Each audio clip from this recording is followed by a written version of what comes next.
Muy bien, son las 7 de la mañana con 32 minutos, 7 y 32 minutos de la mañana, y está en nuestros estudios el congresista Mesías Guevara, presidente de la Comisión Investigadora del Gobierno de ANCAS, a quien le damos la bienvenida a Nacional de la Noticia. Congresista, ¿qué tal? ¿Cómo está? Buenos días. Buenos días, Augusto. Buenos días, Luis. Un Hola, ¿qué tal? saludo a través de ustedes, a través de la radio, a todo el pueblo peruano que en esta mañana nos están escuchando. Bueno, en el Perú dicen decimos la gente que trabajamos como comunicadores sociales, uno nunca se aburre, ¿no? Porque todos los días pasa algo, todos los días es algo, ¿no? Es una cosa increíble y el tema, quisiéramos comenzar por este tema que es importante y que nos dé su opinión Y actual, ¿no? y actual, vigente, y va a estar vigente más adelante también, porque preocupa ya el hecho que en algún determinado momento el Congreso de la República haga y diga una cosa, luego de marcha atrás por presión, digamos, y por cálculo político, obviamente, y ahora dando, digamos, luz verde al proyecto del, digamos, el De que, caso del claro, pozo 192, ¿no es ajá, cierto? que asume el Estado, ¿no? Así es, para que lo administre, para que lo explote Petroperú, algo que se veía de alguna manera explicado por las autoridades y por el mismo Petroperú, que está en capacidad de explotar. ¿Qué es lo que ha pasado finalmente, congresista? ¿Cómo es que los que confirmaban esto finalmente dan marcha atrás, opinan diferente ahora y finalmente se llega al punto que hemos llegado? En primer lugar, fíjate que lo que estás diciendo, Augusto, cuando dices que en la vida hay muchas cosas, hay un filósofo que decía cientos años antes de Cristo, decía, lo único constante en la vida es el cambio. Es decir, todo está cambiando. Y Claro. eso es cierto, es decir, todo cambia de manera permanente, de manera constante, la política, el quehacer cotidiano, empresarial, familiar y personal. Y en lo que se refiere a estos cambios también se da en las posturas, en las posiciones. Por ejemplo, la bancada aprista, la bancada fujimorista, digamos en este caso del debate fundamentalmente del lote 192, ellos en un instante, sobre todo la fujimorista, retiraron su firma para que no se debata este proyecto de ley que le da la prerrogativa a Petroperú para que ellos puedan operar el lote 192. Sin embargo, después, por arte de magia, su máxima lideresa, la señora Fujimori, cambió de posición. Eh, yo diría que cambió de posición por una presión del pueblo mismo, que allá en la región de Loreto ellos han estado presionando de manera permanente. Y Loreto es un pueblo alegre, es un pueblo, digamos, amistoso, pero sin embargo es uno de los pueblos más rebeldes que hay en el Perú. Eso es algo que tiene que entenderse. Y eso siempre ha sido así. Allá en lo que es el tema de la conciencia loretana es muy fuerte y eso no viene de ahora, sino viene de la época de Leguía, la época de Sánchez Cerro, cuando se buscaba la independencia o defender los territorios de Colombia.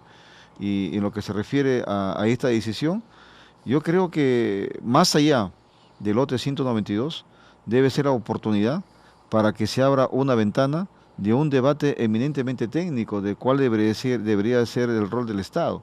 En los últimos 25 años aproximadamente al Estado se le ha puesto como un convidado de piedra, se le da el rol de subsidiariedad, pero sin embargo en la misma Constitución se habla de lo que es el tema de la economía social de mercado, pero sin embargo eso no se cumple. Las características mínimas de una economía social de mercado en nuestro país no existen. Existe fundamentalmente lo que es una economía de mercado, en la que no existen reglas claras, no existe una ley antimonopolio, incluso no existe lo que significa la participación plena de lo que es la eficiencia y eficacia de un manejo de las empresas estatales. Un libre mercado puro. Libre mercado puro, indolente, agresivo, donde ellos prefieren la ley de la selva. No, por ejemplo, uno de los fundamentos para que exista una economía de mercado es el tema de propiciar la consolidación del sistema regulatorio.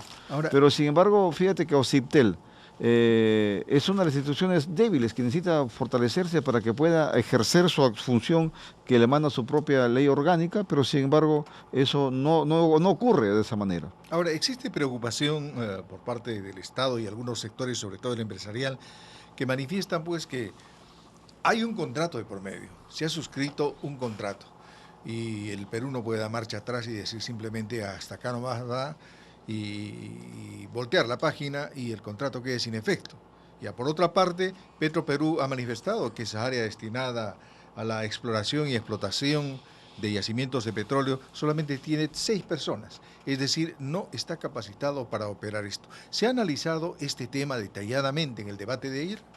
Petroperú es una empresa que da bastantes resultados positivos. Es una empresa que está en azul. Es una empresa que, a pesar de todos los parámetros que le pone el Estado a través de los FONAFE y de su propio directorio, en la que incluso se le excluye, hay en el artículo de la ley 30.10, en el artículo 6, en la que ahí prácticamente se le obliga a Petroperú que tenga una participación del 40% de actividad privada, y luego se le pone ahí para contingencias. Es decir, hay un tema que tiene que aclararse. A Petroperú se le estaba asfixiando de manera sistemática, de manera paulatina, y eso por un interés netamente personal. Claro, pero el tema sale acá que de la noche a la mañana le dicen, oye, tú vas a operar esto, pero que resulta que Petroperú hace 20 años, por lo menos, que no está en esta actividad, que prácticamente ha sido sacado de esa actividad. Petroperú, Entonces, ¿cómo retomar de la noche a la mañana nuevamente este tipo de actividad?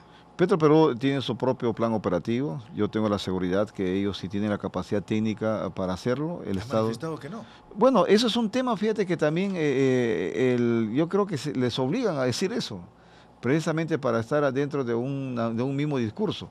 Tú acabas de referir, por ejemplo, al tema del contrato que ha firmado ya el Estado con Pacific, y ese es un tema que yo creo que debe ya entrar en manos de la Contraloría, ver el tema si ese contrato se ha realizado con los parámetros fundamentales, con los cánones fundamentales, básicos, mínimos, para que valga ese contrato. Entonces la pregunta es cómo es que anteriormente a esto el APRA y los fujimoristas estaban de acuerdo con el Ejecutivo y ahora cambian su posición. Ellos lo han hecho fundamentalmente por un cálculo político. Pero por cálculo político debieron haberle de repente darle la contra al Ejecutivo desde un principio, ¿no? Porque en un inicio, hasta antes de lo de ayer, estaban pensando que Petroperú no podía explotar, ¿no es cierto? Y debido al ruido y al paro en Loreto y lo que le han dicho a sus congresistas, finalmente cambia de actitud y ahora han dejado el tema para que en 15 días el presidente de la República apruebe o observe este proyecto, ¿no? Ellos tienen un chip, tienen un pensamiento en el que fundamentalmente... Están programados. Ellos están programados, tienen un chip en la que para ellos el fundamentalismo del mercado, que estábamos hablando hace unos instantes, lo tienen fijada muy en su interior. Y es por eso que, y por otro lado, ellos creen en la estrategia, dice, ya está hecho, y por lo tanto sigue con eso. Y en ese sentido, ellos han estado pensando que esta situación iba a ser lo mismo. Es decir, que en el Congreso, si ustedes analizan en el tema económico, el fujimorismo y el aprismo votan de igual manera que el nacionalismo, que un sector del nacionalismo. En otras palabras, el fujimorismo y el aprismo votan igual que el MEF. Es decir, el MEF tiene una bancada muy sólida en el Congreso de la República, donde parte de la bancada nacionalista, toda la bancada fujimorista y toda la bancada aprista.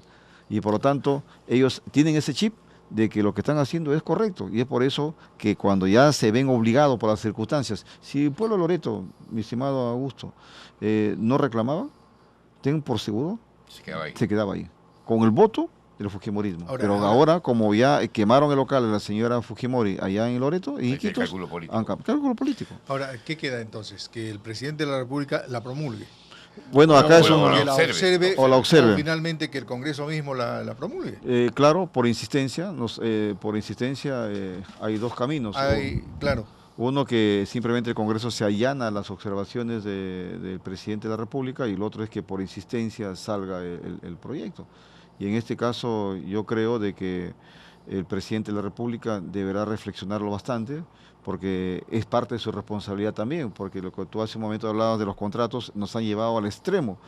Claro que han habido una licitación que no se presentaron, se declaró desierta, pero luego jamás quisieron escuchar al pueblo indígena, al pueblo nativo, de los pasivos ambientales. Ahora, este tema tiene que replantearse.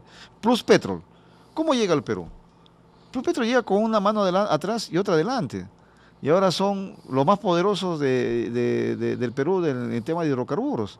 ¿Dónde se han hecho ricos? Acá en el Perú. Y que no han arreglado los pasivos ambientales. A pasivos ambientales, se la llevan fácil, y ese, por lo tanto, yo vuelvo a decir que esta es la gran oportunidad para repensar y ir a un debate académico, a un debate. Mira, en mi modesto entender, las empresas estatales, por supuesto que no hay que volver a la época de Velasco, de abrir empresas estatales por doquier, eso tampoco es lógico, pero a las empresas estatales que hoy están operando y que están dando buenos frutos, como el caso de Petroperú, hay que modernizarlas, hay que hay que administrarlas y gerenciarlas con los conceptos modernos de gestión, y hay que blindarlas para que estas empresas, para que estas instituciones no sean presa fácil del asistencialismo político, es decir, lugares donde metas de acuerdo a tu carné. Hay que blindarlas, hay que protegerlas para que operen como empresas privadas, pero que sean estatales. Así que ahora hay una fórmula muy peligrosa, ¿no? Que es la población que se levanta y un sector de los políticos que apoyan, ¿no? Por conveniencia. Por conveniencia, ¿no? Porque nosotros, como Acción Popular Frente Claro. Amplio, fuimos los de que un inicio presentamos la iniciativa legislativa, otros sí somos convencidos, y por eso ahora te manifiesto de que hay que cambiar el paradigma. Fíjate que incluso acá en nuestro país y un gran sector de la región de Sudamérica se dice a un CBO público, cuando se le quiere insultar de manera o hablar de manera peyorativa, se le dice: tú eres un burócrata. Pero no se dan cuenta que la palabra burócrata viene de burocracia. Y burocracia es una forma de gobierno de cualquier institución que fue pensada por un gran filósofo como Max Weber. Y entonces, y no te están insultando, te están Claro, calificando. la palabra no es, No es. digamos, Por eso, para por insultar. eso todos esos Es temas que son... no hay el entendimiento real de ese Correcto. concepto. Por eso vayamos. Se le ha trasladado a hacer eso, Vayamos tomarlo peyorativamente, ¿no? Vayamos a un debate académico. Pero ahora, difícil momento para el Ejecutivo en que va a tener que estos 15 días aprobar u observar teniendo a una población que se levantaría inmediatamente, ¿no? Y ojo, aprobar y yendo en contra de sus propios principios. Y ¿no? lamentablemente digo que cuando el concepto de planificación en nuestro país se ha perdido, precisamente por ese chip que tiene el fujimorismo y que tiene el aprismo, últimamente, lamentablemente, donde todo le dejan a la incertidumbre, donde todo le dejan que el mercado lo haga todo, cuando el concepto de planificación es algo innato en el Perú.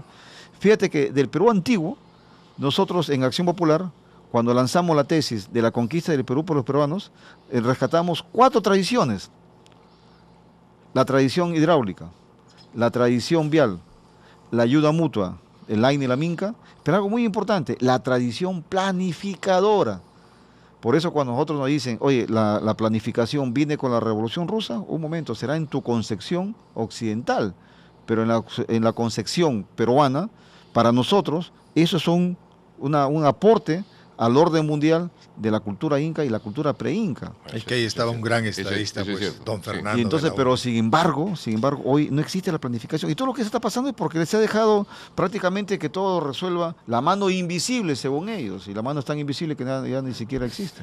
Bien, congresista, vamos a darle la bienvenida a la mesa de conducción a Alberto Cuquín Maturana, que está con nosotros. Al tribuno de Radio Nacional. ¿Qué tal, Alberto? Buenos días. ¿Qué tal, Augusto Lucho? ¿Cómo está? ¿Qué tal, el congresista? Bien. Bueno, lo cierto es que hay una situación incierta, ¿no? Para muchos ciudadanos. O sea que este enfrentamiento clarificado ya de incluso la propia ministra de Energía decir lo que ha declarado ayer, que esto va a ser grave para el país. Ella creo que se ha puesto en una situación absolutamente ya insostenible, es decir, De renovación. claro, porque Yo se creo ha que- sostenido hasta el final y luego se ratifica con la declaración que ha hecho ayer a última hora respecto a la decisión del Congreso. Ahí nos vamos a crear un problema. Sí, yo también creo que, igual que tú, Alberto, buenos días, antes que nada, Bonito. considero que la señora ministra, con todos los hechos que han venido ocurriendo, ya debería dar un paso al costado, porque su presencia ya es insostenible y por varios casos, ¿no? En este tema de lo que está ocurriendo con la parte del lote 192, ella tenía una posición divergente, tanto del Congreso, y en el Congreso la propia bancada nacionalista al final se sumó y por lo tanto ante una posible censura nadie la podía respaldar. Entonces a no ser que el presidente de la República decida Ahora, sostenerlo. lo que ha dicho también al terminar su declaración fue que hoy hay un Consejo de Ministros, dijo, ¿no? Y en ese Consejo de Ministros voy a exponer mi posición. Entonces, de pronto ahí está, Y ahí se tiene, aceleran algún eventuales cambios ministeriales que se han estado voceando, ¿no? y ahí tiene otra difícil decisión o fácil decisión, todo está como lo catalogue y aquilate el propio presidente de la República, porque es una decisión al final que le corresponde al presidente aceptar o no aceptar la renuncia, si es que se da. Bien, hay un tema sumamente importante. Ustedes han entregado ayer ya el informe sobre este tema de Ancash. Sí. Y ha adelantado usted algunas opiniones respecto a las tremendas coimas que se habría pagado. ¿Hay sustento sobre esto? Porque se habla de millones, ¿no? Fíjate que yo estoy procurando en lo posible no adelantar opinión, porque le hemos declarado a este cuaderno reservado, a este informe reservado, y le hemos entregado bajo esa característica a la mesa directiva, a tal punto de que cuando tú entregas un informe de cualquier comisión investigadora, de manera automática se pone en el portal del Congreso. Nosotros le hemos declarado en reserva y eso ha entrado a una caja fuerte, lacrado el documento, para que sea expuesto única y exclusivamente el día que se abra el debate. Pero no obstante ello, hay temas generales que sí puedo hablar, como por ejemplo que efectivamente en la región Ancash se recibió entre el 2006 y el 2014, entre el gobierno regional y los municipios, aproximadamente un monto de 16.000 millones de soles, 16.000 millones de soles. 16.000 millones. Entre el gobierno regional y el gobierno regional de Ancash.